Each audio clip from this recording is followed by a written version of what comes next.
Okay po, good morning po sa ating lahat. Tayo po ay dito na naman tayo sa bundok at mayroon po tayong panibagong vlog ngayon. Bigyan po natin ng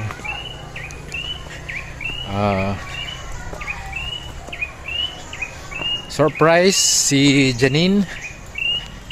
Si Janine po ay isa sa mga tinutulungan po natin, mga estudyante dito po sa Manidi, na makapag-aral ng maayos at sana po makatapos siya sa kanyang pag-aaral hanggang sa kolehiyo, ano po. And sasama din po natin siya sa diet, bilihan ng mga gamit at kailangan niya sa school, at ipapasyal na rin po natin siya sa SM. Ano? So samahan niyo po kami. At kung ngayon ka lamang po napadpad sa aking pumunting channel, please consider to subscribe. Dong Henry Couple Vlogs. Kasama ko po si Ate Merlin. Yan, nauna na sa akin.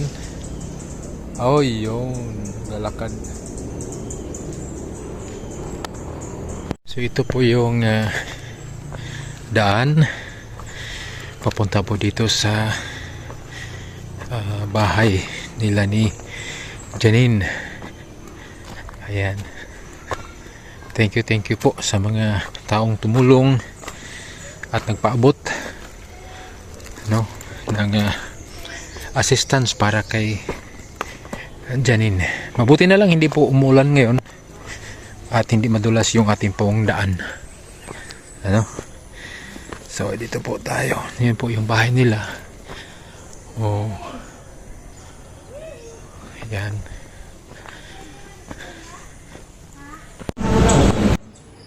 Magandang hapon po, magandang araw, magandang umaga, magandang gabi sa anong kaman naroon. God bless po sa ating lahat at ingat po tayo. First day out po ni Janine at umpisa ng pagbabago sa buhay ni Janine. Sama po natin si Janine. Si Janine po ay siya po ay nasa grade 6 at siya po ay mag-grade 7 na sa next year. At isa po siya sa ating mga tinutulungan na mga Manidi tribes.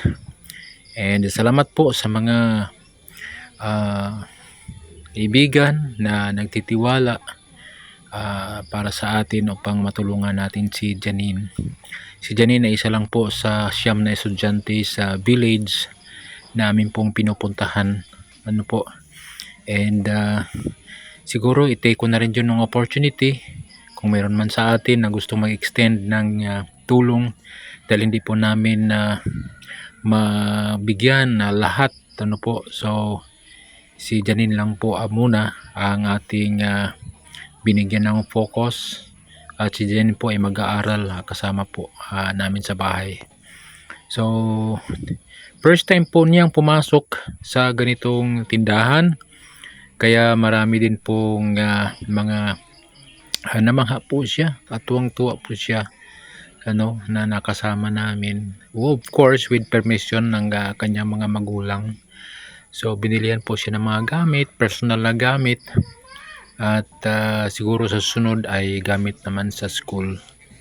So lahat po ay accounted po yan, ano po. Salamat po sa ating lahat. Salamat kay Ate Merlin, siya po ay talagang tudo suporta, ano po. Yun po yung love niya, no, para sa mga Manili tribes. So yun po, isinama din po natin siya sa SM. Yan, first time po din niyang pumasok, sumakay sa sa tawag dito, escalator, at nanginginig daw siya.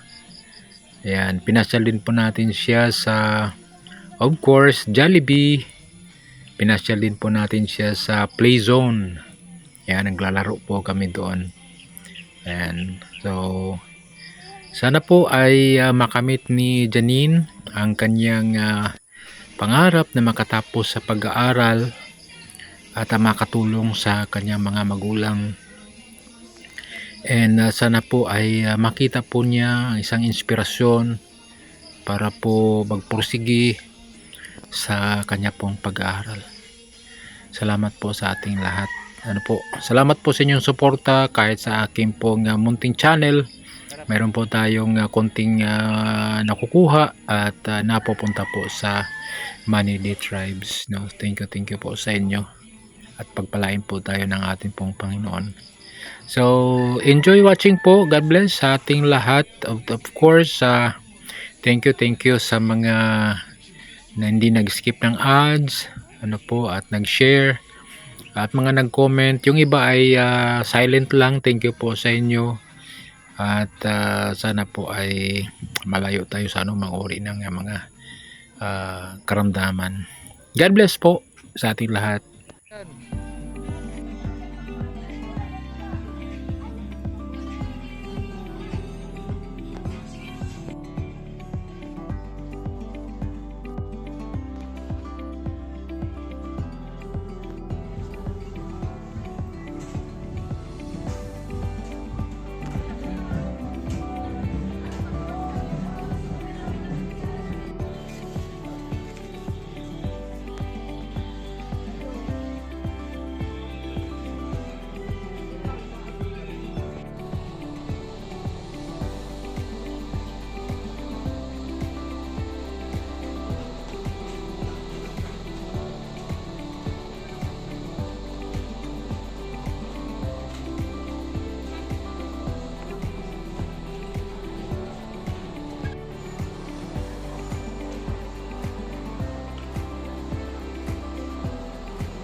Marunong na siya lang mag-isa. First time niya mag 1,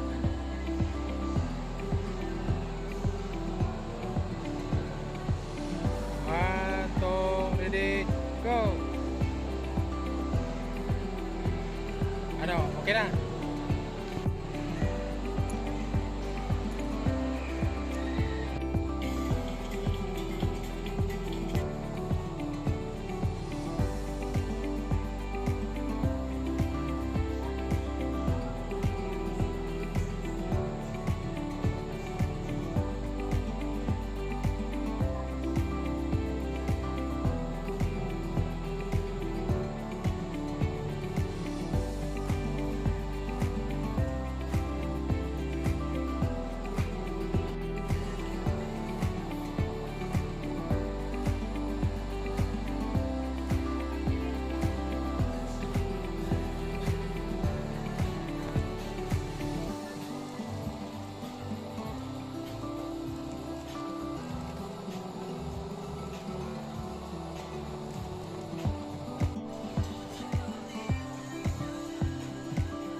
Maraming salamat po at nabigyan niyo po ako ng ganitong gamit sa school, sa na lakad.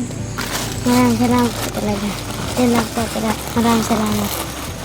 Pagbubutihan ko po ang ating pag-aaral. Yan po. Ayan po si Janine, excited na una. Kung hindi namin pinigilan na hintay.